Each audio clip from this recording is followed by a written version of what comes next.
අශක 3ක් පුරා මව්බිම පෙළූ කුරිරු ත්‍රස්තවාදී නිමා කරමින් ලක්මාතාවට දෙවෙනි නිදහස දුන් රණවිරුවන්ට ජාතිය උත්තමාචාර්ය පොද කිරීමට ශ්‍රී ලංකා පොදු ජන පෙරමුණ ශ්‍රී ජයවර්ධනපුර කෝට්ටේ රණවිරු ස්මාරක අභියසදී මෙම රණවිරු සැමරුම සංවිධානය කර තිබුණා. මෙම සැමරුම පසුගිය 18 වෙනිදා මෙම ස්ථානයේදීම පැවැත්වීම සඳහා ආරක්ෂක අමාත්‍යාංශයෙන් ඉල්ලීමක් කළද ඊට අවසර නොදුන් බව පක්ෂීය මහලේකම් සාගර කාර්යවසම් මහතා සඳහන් කළා. ඒ අනුව හිටපු ජනාධිපති මහින්ද රාජපක්ෂ මහතාගේ ප්‍රධානත්වයෙන් සැමරුම අද පැවැත්වුණු අතර විශ්‍රාමික සහ රණක්ෂිතයට පත් රණවිරුවන් මෙම සැමරුමට එක්ව සිටියා.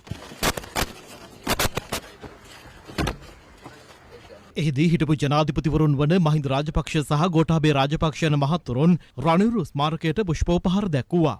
මව්බිම වෙනුවෙන් දීපිදු රණවිරුවන්ගේ ඥාතීන්ද මෙම අවස්ථාවට එක්ව සිටියා.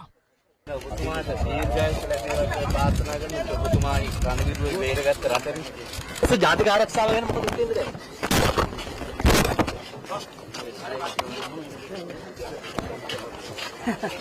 නෑ ෆොටෝ එක. පින්තූරයක් ගන්න.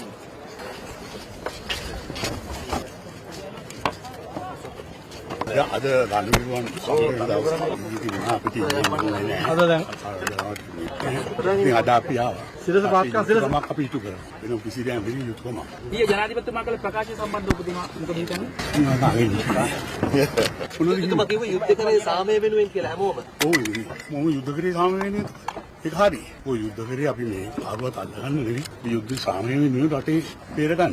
මේ යන විදියට ඔබතුමාට හැඟෙන පරිදි ඉදිරි වර්ෂවලදී මේ සැමරුම කොයි වගේ වෙයිද? ඒව ඉතින් කියන්න බෑ ඉදිරියට කරයිද නැද්ද කියලා. ඒන ආණ්ඩුවේ ක්‍රමයක තියෙනවා. කතාව තුළ හැඟෙන්නේ නැද්ද මේ අවසාන සැමරුම වගේ එකක්? කතාව තුළ තියෙනවා ඉතින් ඒ වුණාට ඉතින් ඒ කතාව කිව්වත් ඉතින් මිනිස්සු සමරයි. ජනතාව සමරයි. එතුමා කියනවා යුද්ධය කියන්නේ විනාශයක්, ඛේදවාචකයක්, ඒකක් නෙමෙයි කියලා තමයි ඔහු කියන්නේ. ඛේදවාචකයක් යුද්ධය කියන්නේ. ඒකේ වුණාට ඉතින් අපේ හමුදාව ජයග්‍රහණය කළා. යුද්ධයකින් දෙක පැත්තක් ජනග්‍රහණය කරන්න එපානේ. සර් ජනතාවට දෙන්න තියෙන පණිවිඩය මොකද්ද? ජනතාව කියන්නේ මේ ආරක්ෂා කරපු ජයග්‍රහණය දැක ගන්න තමයි ජනතාව යුතුයකම. සර් හිතනොත් මේක දැන් ගෙලිහිමින් පවතිනවා කියලා. තාම කියන්න බෑදී.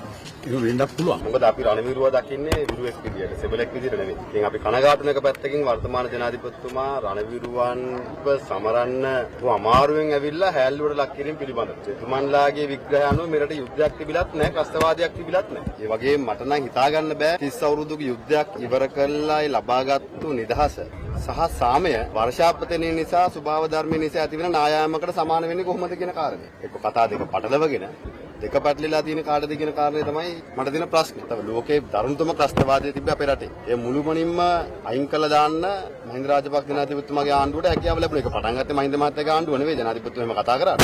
ඒක මහින්ද රාජපක්ෂ ජනාධිපතිවරයා එදා ජනාධිපතිවරයා ඉඳලා කියන නායකත්වයේ දීපු පළිවට මේ රටේ රණවිරුවෝට සාප කළා හරියන්නේ නැහැ. හැබැයි ඉතින් බට්ලන්ද වාර්තා බැලුවම ඉතින් LTT එකට පස්සේ වැඩියෙන්ම රණවිරුවන්ට හානි කළා තියෙන JVP. LTT ත්‍රස්තවාදියා වීරයෙක් විදිහට ලෝකේ සමරනකොට මේ රණවිරුවා පහත් කළ සමරන්න තරම් අපේ ආණ්ඩුව පහත් වුණා නම් ඉතින් මම හිතන්නේ එතකොට මේ රටේ යන මාවත පිළිබඳව අපි අමුතුවෙන් කල්පනා කරන්න දෙයක් නැහැ. ආරාධනා කරන්න තිබුණේ නෑ මම හිතන්නේ මහින්ද රාජපක්ෂ ජනාධිපතිතුමාට පමණක් නෙවෙයි හිටපු හමුදාපතිවරුන්ටත් ආරාධනා කළා නෑ. ඒ ආණ්ඩුව රණවිරුව විශ්වාස කරන්නේ නැත්නම් රණවිරුව දකින්නේ සාමාන්‍ය සිබලෙක් විදියට නම් ආණ්ඩුව විශ්වාස කරනවා නම් රණවිරුව අනුස්මරණය කරන එක Tamante දේශපාලනික වශයෙන් අවාසි කියලා ආණ්ඩුව එක කියන්නේ ඕනේ. පොලේ වහලා කරන්න ගියාම තමයි දෙක පැටලෙන්නේ. කරන්න බෑ ඔක්කොමලා බල්ටි ගහන්නේ ඒ අය අත්පය නැති කරගෙන ලබා දීපු නිදහස නිසා කියන එකත් අමතක නොකළ යුතුයි. අද නාමල් රාජපක්ෂට දේශපාලනය කරන්න පුළුවන් වෙලා තියෙන්නේ LTT ත්‍රස්තවාදී නැති හින්දා. එහෙම නැත්නම් ඉතින් අද මෙතන ඔබට ඇවිල්ලා මගෙන් ප්‍රශ්න අහන්නත් බෑ මට මෙතනට එන්නත් බෑ. මොකද මෙතනට එන්න ස්මාරකයකුත් නැහැ. තාම යුද්ධයක් යනවා.